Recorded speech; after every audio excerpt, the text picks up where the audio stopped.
students, good morning. This is Shyam Singh from Bachpan and 7-Star Convent School and you are watching this video by Bachpan and 7-Star Convent School, Jharad Road, Bausa. तो student इससे पहले वाले video में हमने पढ़ा था और देखा था कि जो एनिमल्स होते हैं उनके अंदर किस तरीके से न्यूट्रिएंट्स का जो ट्रांसपोर्टेशन है वो होता है और हमने बेसिकली ह्यूमन के बारे में पढ़ा था। ठीक है स्टूडेंट, ह्यूमन के बारे में हमने क्या पढ़ा था? एलिमेंट्री कैनाल होती है। एलिमेंट्री कैनाल लगभग 9 मीटर लॉन्ग होती है जिसमें बहुत सारे अलग अलग कंपार्टमेंट्स होते हैं। हर कंपार्टमेंट में फूड का डाइजेशन होता है। स्टूडेंट्स, डाइजेशन क्या होता है वो मैंने आपको बताया था। द ब्रेकडाउन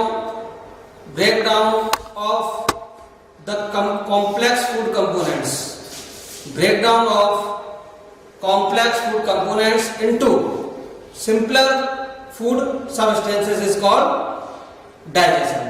तो स्टूडेंट्स उसमें एलिमेंट्री कैनाल लगभग 9 मीटर लॉन्ग होती है स्टूडेंट्स, जिसमें बहुत सारे पार्ट होते हैं। Buccal cavity, oesophagus, stomach, small intestine, large intestine, rectum and anus. तो ये बकल कैविटी से लेकर के और एनस तक ये पूरी एलिमेंट्री कैनाल होती है स्टूडेंट्स, और इसमें जो भी कंपार्टमेंट्स है उनका अलग अलग फंक्शन होता है। तो यहाँ पर हम सिंपल वे में कह सकते हैं alimentary canal plus digestive glands is equal to digestive system. Students, जब हम खाना खाते हैं वैसे सारी चीजें बताते हैं, एक बार रिकॉर्ड करवा देता हूँ मैं आपको। जब हम खाना खाते हैं तो जो फूड है वो हमारे नीचे डाउनवर्ड्स जाता है। एक्चुअल में होता क्या है, जो हमारी मसल्स होती हैं, जो एलिमेंट्री कैनाल में जितने भी कंपार्टमेंट्स हैं उनकी जो मसल्स होती हैं वो रिलैक्सेशन एंड कॉन्ट्रैक्शन इस प्रकार का एक मूवमेंट करती रहती है। उसकी हेल्प से जो फूड है वो डाउनवर्ड जाता है। उस मूवमेंट को हम कहते हैं पेरिस्टाल्सिस। क्या कहते हैं? पेरिस्टाल्सिस। स्टूडेंट यहाँ पे एक चीज और क्लियर कर देते हैं, कभी कभी वॉमिटिंग आती है, आपने देखा होगा उल्टियां होती हैं। क्यों होती हैं? क्योंकि जो मूवमेंट है कॉन्ट्रैक्शन का रिलैक्सेशन का वो अपोजिट हो जाता है, उल्टा हो जाता है। तो उस मूवमेंट को हम कहते हैं एंटी पेरिस्टाल्सिस, और जिसकी वजह से उल्टियां होने लगती हैं। तो कई प्रकार की ग्लैंड्स थी हमारे स्टमक की अंदर लाइनस में, कई प्रकार की ग्लैंड्स हैं जो डाइजेस्टिव जूसेस रिलीज करती हैं। जैसे कि आपने देखा था म्यूकस है। म्यूकस क्या करता है? लुब्रिकेट करता है फूड को। लुब्रिकेट करने से क्या होता है? आसानी से फूड डाइजेस्ट हो जाता है। हाइड्रोक्लोरिक एसिड है, ये मीडियम को क्या करती है? एसिडिक करती है। इसके अलावा हाइड्रोक्लोरिक एसिड बहुत ज्यादा शार्प होती है और जो भी बैक्टीरिया वगैरह हैं जो भी फूड के साथ चले जाते हैं बॉडी के अंदर उनको मार देती है।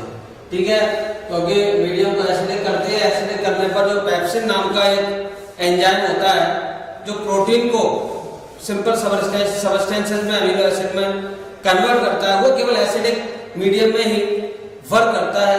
तो एसिड जो हाइड्रोक्लोरिक एसिड है ये मीडियम को एसिडिक करता है और पेप्सिन जिससे अच्छे से फंक्शन कर पाता है।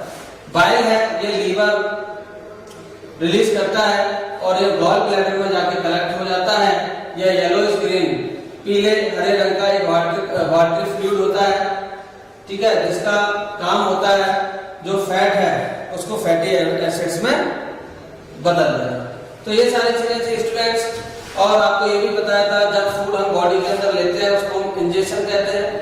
इंजेक्शन के बाद जो भी डाइजेशन होता है, फूड का जो ब्रेकडाउन होता है उसको डाइजेशन कहते हैं।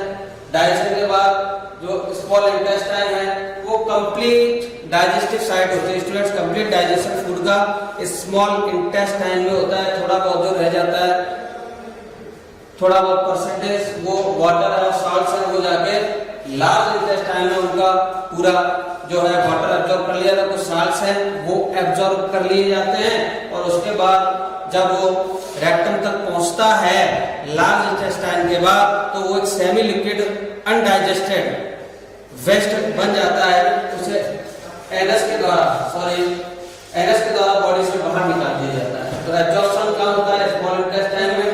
ठीक है, एसिमिलेशन का मतलब होता है जो फूड एब्जॉर्ब किया गया। समझे स्टूडेंट्स, जो फूड एब्जॉर्ब हुआ है वो ब्लड स्ट्रीम में जाकर के मिल जाता है और ब्लड स्ट्रीम में ये जो सिंपल जो फूड है वो ईच एंड एवरी प्रत्येक बॉडी की सेल तक पहुंचाया जाता है, उसे एसिमिलेशन कहते हैं। और जो अनडाइजेस्टेड फूड है उसको एनस के द्वारा या एनस से बाहर निकाल दिया जाता है, उसको हम डाइजेशन कहते हैं। तो स्टूडेंट्स ये सारी चीजें हमने पढ़ ली है, एक बार मैंने आपको और रिकॉल करवा दिया है। स्टूडेंट्स आगे हम इसमें देखते हैं, एक इसमें टॉपिक है ये कि डायरिया क्या होता है स्टूडेंट्स।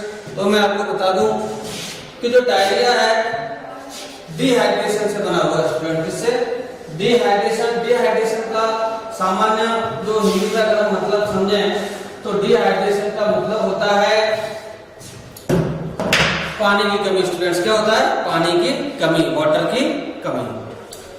तो आपने देखा होगा हमारे इंडिया में अक्सर हो जाता है गर्मियों के मौसम में जो छोटे छोटे बच्चे होते हैं उनको बार बार फ्रिक्वेंटली वाटरिंग स्टूल्स होने लगते हैं। फ्रिक्वेंटली वाटर स्टूल्स, जिसको हम हिंदी में कहते हैं दस्त। क्या होने लगते हैं स्टूडेंट्स?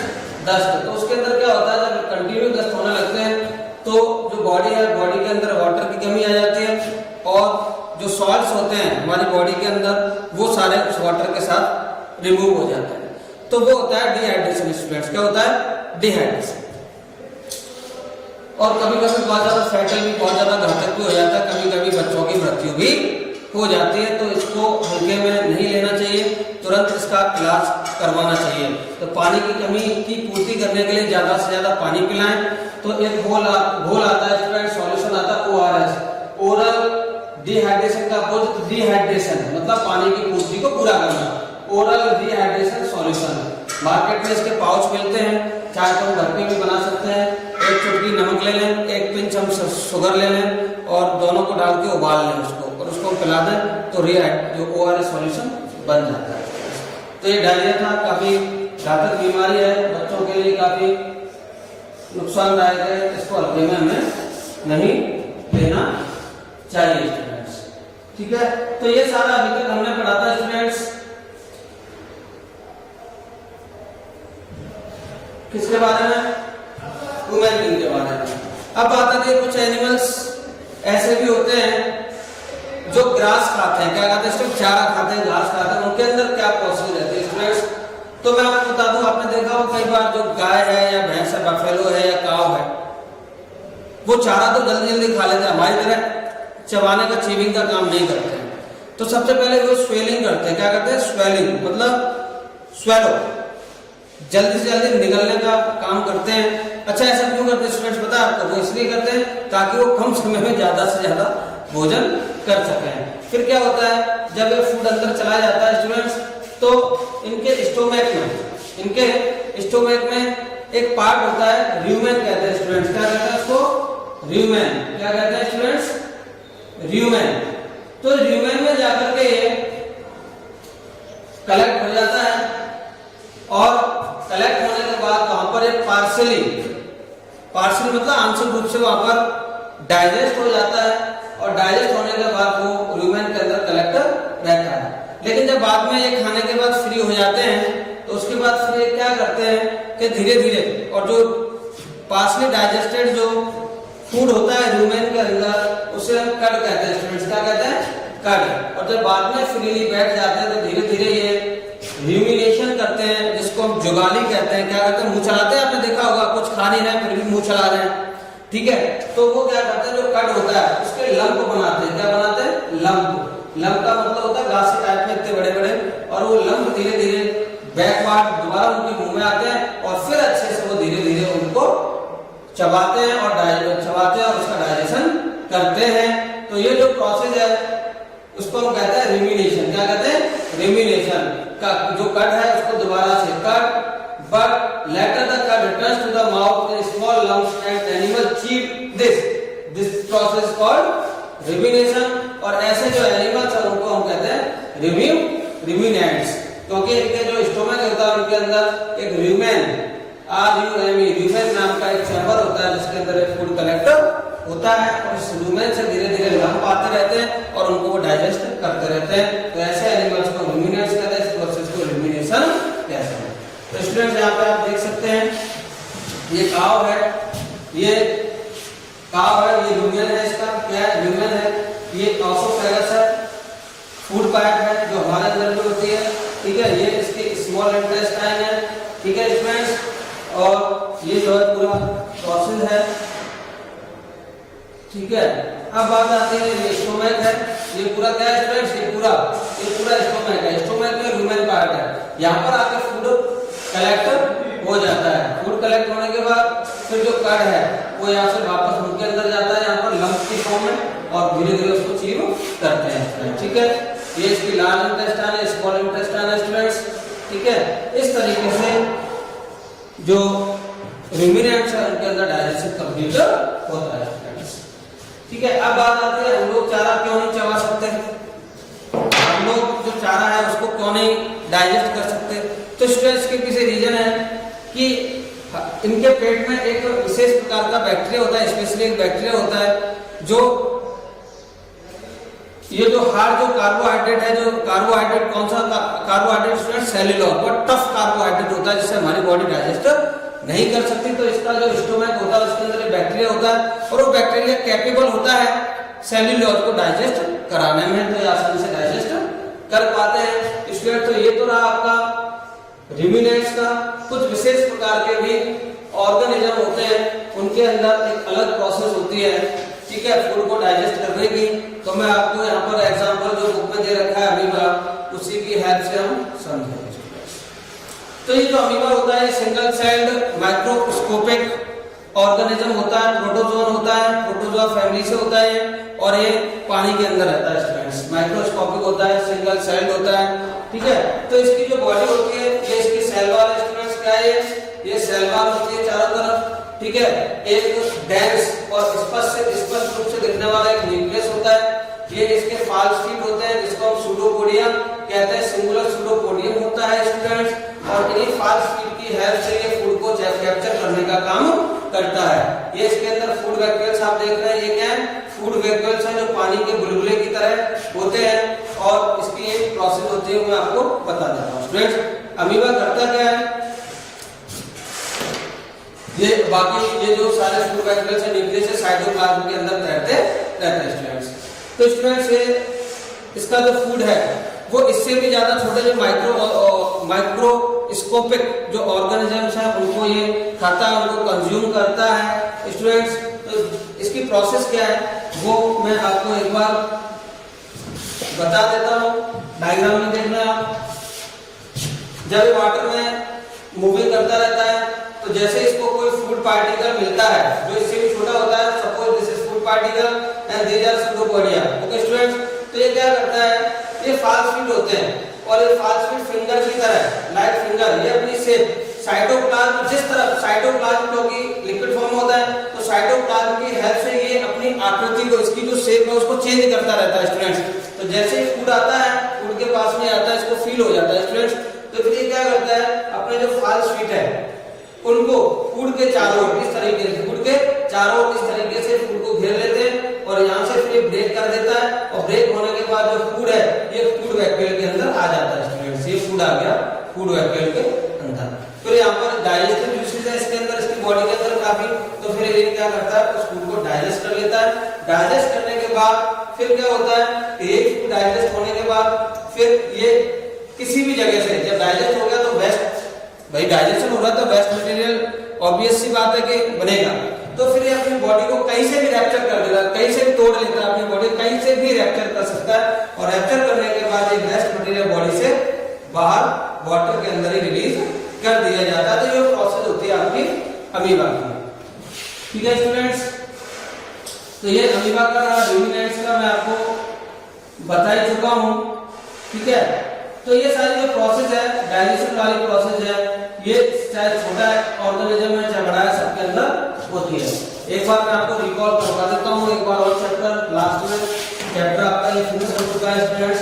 एक बार और animal nutrition input nutrient requirements, mode of intake of food and utilization of the body. The human digestive system consist of the alimentary के नाम बताया था, एलिमेंट्री के नाम में कई सारे कंपार्टमेंट्स होते हैं, एंड सेक्रेटरी ग्लैंड्स, जो ग्लैंड्स होती है बताया था मैंने आपको, it consist of the buccal cavity, buccal cavity के बाद oesophagus, stomach, small intestine, large intestine, ending in the rectum and anus. The main digestive glands with secret digestive juices are salivary glands, digestive juices enzymes छोड़ती है, the liver, liver क्या bile release करता था, pancreas, pancreatic juice release करती है, stomach से आपके hydrochloric acid है, म्यूकस है, ये स्टोमक की इनर लाइनिंग रिलीज करती थी, इनका भी अपना अलग फंक्शन था, मैंने अभी बताया था आपको इसी वीडियो में। And wall of the small intestine also secret digestive juices. The modes of feeding very different organisms, आपको बताया था कि अलग अलग जो ऑर्गेनिजम्स होते हैं उनके अंदर डाइजेशन की जो प्रोसेस है, फूड को टेकिंग की जो प्रोसेस है सबकी अलग अलग होती है। स्टार्टिंग में आपको बताया जैसे बेबी होता है, माँ का दूध पीता है, बटरफ्लाई है या हमिंग बर्ड है या मस्कीटो है, ये सकिंग करके अपने भोजन को चूस करके अपने फूड को गेन करते हैं, तो सबकी प्रोसेस स्टूडेंट्स अलग अलग है, ठीक है। Nutrients in a complex process involving injection, food को अंदर लेना, इंजेक्शन के बाद जो होता है डाइजेशन होता है, डाइजेशन के बाद फूड का स्मॉल इंटेस्टाइन साइड होती है मेनली, जहाँ पर एब्जॉर्प्शन होता है, और जो फूड एब्जॉर्ब किया गया है उसको ब्लड स्ट्रीम के द्वारा प्रत्येक कोशिका तक, ईच एंड एवरी सेल तक पहुंचाकर रेस्पिरेशन कराने की जो प्रोसेस है उसको एसिमिलेशन कहते हैं, और जो भी फूड अनडाइजेस्टेड फूड है उसको बॉडी से एनस के द्वारा निकालने की जो प्रोसेस है उसको इजेशन कहते हैं। तो स्टूडेंट आई थिंक आपको हर एक चीज इसमें बहुत ही अच्छे से बताया गया है, इसमें अच्छे से आपको समझ में आ गया होगा। फिर भी कोई प्रॉब्लम है तो आप पूछ सकते हैं। इसकी एक्सरसाइज का हम आपको नेक्स्ट वीडियो में करवा देंगे। आज के लिए इतना ही। Have a good day, thank you.